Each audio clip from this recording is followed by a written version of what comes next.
Do you think the world today is a safer or more dangerous place than it was 8 years ago? Has the terrorist threat increased or decreased? Senator Kaine. The terrorist threat has decreased in some ways because bin Laden is dead. The terrorist threat has decreased in some ways because an Iranian nuclear weapons program has been stopped. The terrorist threat to United States troops has been decreased in some ways because there's not 175,000 in a dangerous part of the world. There's only 15,000, but there are other parts of the world that are challenging. Let me tell you this. To beat terrorism, there's only one candidate who can do it, and it's Hillary Clinton. Remember, Hillary Clinton was the senator from New York on 9/11. She was there at the World Trade Center when they were still searching for victims and survivors. That seared onto her the need to beat terrorism. And she's got a plan to do it. She was part of the national security team that wiped out bin Laden. Here's her plan to defeat ISIL. First, we got to keep taking out their leaders on the battlefield. She was part of the team that got bin Laden, and she'll lead the team that will get Abu Bakr al-Baghdadi, the head of ISIS. Second, we got to disrupt financing networks. Third, disrupt their ability to recruit on the internet in their safe havens. But fourth, we also have to work with allies to share and surge intelligence. That's the Hillary Clinton plan. She's got the experience to do it. Donald Trump. Donald Trump can't start a Twitter war with Miss Universe without shooting himself in the foot. Donald Trump doesn't have a plan. He said, I have a secret plan. And then he said, I know more than all the generals about ISIL. And then he said, I'm going to call the generals to help me figure out a plan. And finally, he said, I'm going to fire all the generals. He doesn't have a plan. But he does have dangerous ideas. Here's four. He trash talks the military. The military is a disaster. John McCain's no hero. The generals need all to be fired, and I know more than them. He wants to tear up alliances. NATO is obsolete and will only work together with Israel if they pay big league. Third, he loves dictators. He's got kind of a personal Mount Rushmore. Vladimir Putin, Kim Jong-un, Muammar Gaddafi, and Saddam Hussein. And last and most dangerously, Donald Trump believes that the world will be safer if more nations have nuclear weapons. He said Saudi Arabia should get them, Japan should get them, Korea should get them. And when he was confronted with this and told, wait a minute, terrorists could get those. Proliferation could lead to nuclear war. Here's what Donald Trump said, and I quote, "Go ahead, folks, enjoy yourselves." I'd love to hear Governor Pence tell me what's so enjoyable or comical about nuclear war. Governor Pence. Did you work on that one a long time? Because that had a lot of really creative lines in it. Well, I'm going to see if you can defend any of it. Look, I can defend. I can make it very clear to the American people. After traveling millions of miles as our Secretary of State, after being the architect of the foreign policy of this administration, America is less safe today than it was the day that Barack Obama became President of the United States. It's absolutely inarguable. We've weakened America's place in the world. It's been a combination of factors, but mostly it's been a lack of leadership. I mean, I will give you, and I was in Washington, D.C. on 9/11. I saw the clouds of smoke rise from the Pentagon. I was in Virginia, where the Pentagon's located. I know you were. Mm-hmm. We all lived through that day as a nation. It was heartbreaking. And I want to give this president credit for bringing Osama bin Laden to justice. But the truth is, Osama bin Laden led al-Qaeda. Our primary threat today is ISIS. And because Hillary Clinton failed to renegotiate a status of forces agreement that would have allowed some American combat troops to remain in Iraq and secure the hard-fought gains the American soldier had won by 2009, ISIS was able to be literally conjured up out of the desert, and it's overrun vast areas that the American soldier had won in Operation Iraqi Freedom. My heart breaks for the likes of Lance Corporal Scott Zubowski. He fell in Fallujah in 2005. He fought hard through some of the most difficult days in Operation Iraqi Freedom. And he paid the ultimate sacrifice to defend our freedom and secure that nation.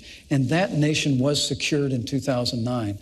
But because Hillary Clinton and Barack Obama failed to provide a status of forces agreement and leave sufficient troops in there, we are back at war. The president just ordered more troops on the ground.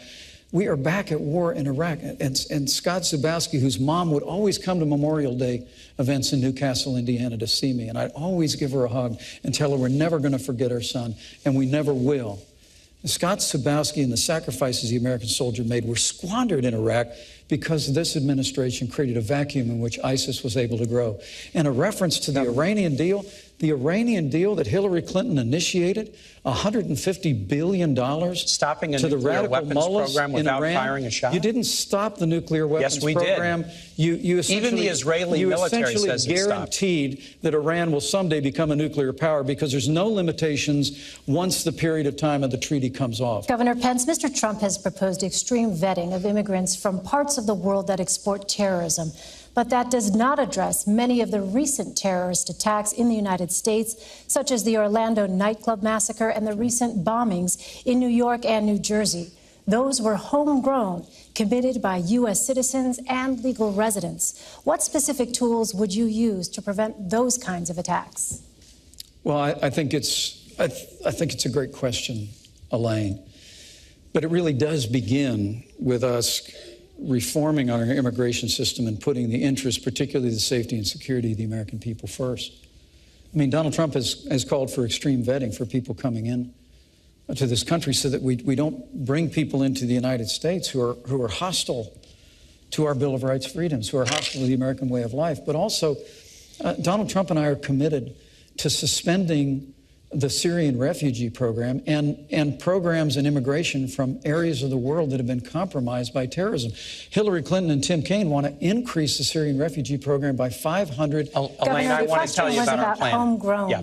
And so, but first, let's make sure we're putting the safety and security of the American people first instead of Hillary Clinton expanding the Syrian refugee program. Or instead of you violating the Constitution by blocking people based on their national origin rather than on whether they're dangerous. That's absolutely false. That's what the Seventh Circuit decided. Here's the difference. The Seventh Circuit. We have different views on refugee issues and on immigration. Hillary and I want to do enforcement based on, are people dangerous? These guys say all Mexicans are bad. And with respect to refugees, we want to keep people out if they're dangerous.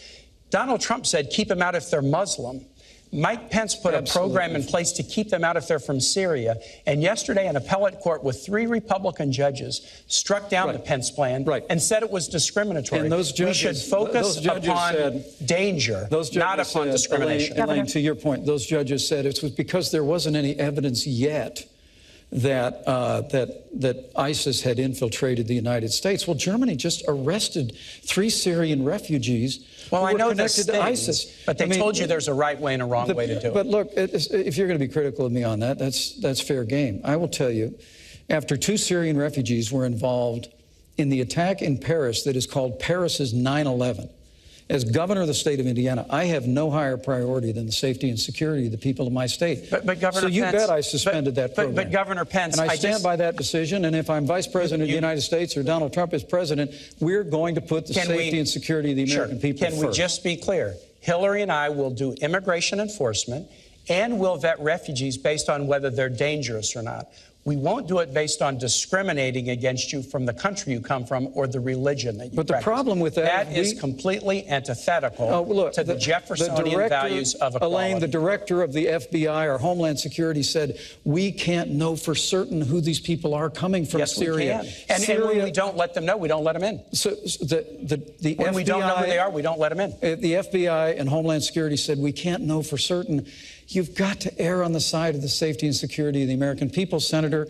I understand by trashing all Syrians or trashing all Muslims. Senator Kaine, let me ask you this. Secretary Clinton has talked about an intelligence surge. Yes. What exactly would an intelligence surge look like, and how would that help identify terrorists with no operational connection to a foreign terrorist organization? Intelligence surge is 2 things, Elaine. It's 2 things. It's first, dramatically expanding our intelligence capacities by hiring great professionals, but also we've got some of the best intel and cyber employees in the world right here in the United States working for many of our private sector companies. So it involves increasing our own workforce, but striking great partnerships with some of our cyber and intel experts in the private sector so that we can, consistent with constitutional principles, gather more intelligence. But the second piece of this is really, really important.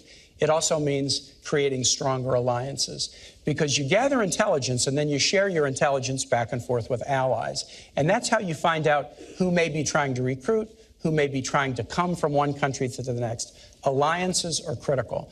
That's why Donald Trump's claim that he wants to, that NATO is obsolete and that we need to get rid of NATO is so dangerous. That's not his plan. Well, he said NATO is obsolete. And look, if you push aside your alliances, who are you going to share intelligence with? Hillary Clinton is the Secretary of State who knows how to build alliances. She built the sanctions regime around the world that stopped the Iranian nuclear weapons program, and that's what an intelligence means.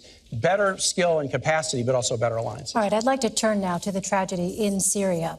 Can I speak about the cybersecurity surge at all? You can have 30 seconds, Governor, quickly, please.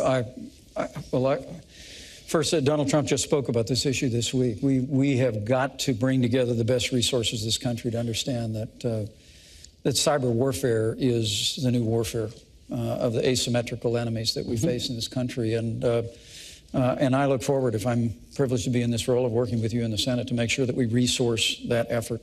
We will work together in whatever roles we inhabit. We have an intelligence serve. But I will also tell you that it's important in this moment to remember that Hillary Clinton had a private server in her home that had classified information on it about drone strikes.